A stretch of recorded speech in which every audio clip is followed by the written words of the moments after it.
Welcome to the world of online courses. This may be your first experience taking web-based courses, or maybe you've taken some in the past. But do you understand your role and responsibilities in supporting effective online communication? At Harrison College, you will communicate in your online courses in a variety of ways, including posting in discussion boards, exchanging email, video conferencing, and chat rooms. In this video, let's talk about ways you can make your communication more effective. Did you ever hear that it only takes 4 seconds to make a first impression? In an online environment, the same concept applies. You'll be making your first impression mostly through your written communication because you won't actually see your instructors in person. So there isn't any body language or facial expressions to help you convey your point. It's important to think about how your written communication is being taken in by your instructor and your peers. For example, Hey. Hey.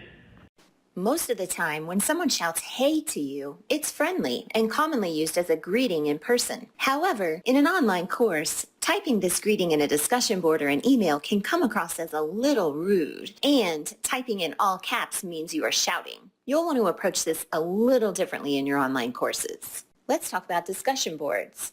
Discussions are an essential component of online courses because they are where you will interact with your classmates the most. You may be asking, what can I do to avoid misinterpretation in an online discussion? Avoid humor and sarcasm. Humor and sarcasm can include jokes and poking fun at another classmate's posts. Don't use offensive language. If someone states something that you find offensive, mention it directly to the instructor. Remember, the person may be new to online learning. What you find offensive may be unintended and can be corrected by the instructor.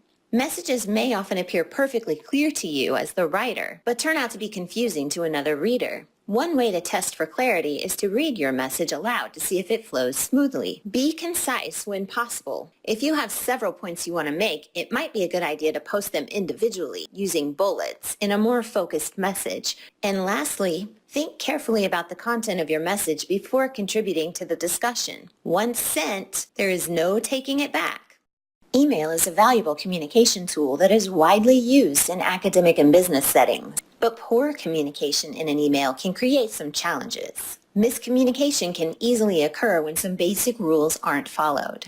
The main thing is to always remember the purpose of the email and to be sure you've clearly communicated that purpose. Do you have a specific question about an assignment or class expectation? Be sure to read what you've written before you send and put yourself in the recipient's shoes. If you were receiving this email from someone and had no background information, would you understand what the sender needs? Details are important. Here's a sample email.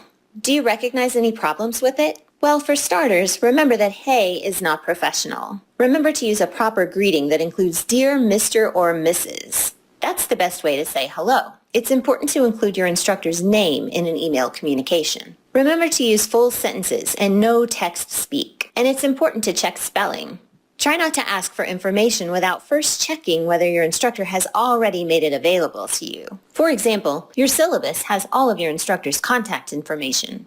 Be sure to sign your name. This isn't a text or a chat. And don't forget the subject line.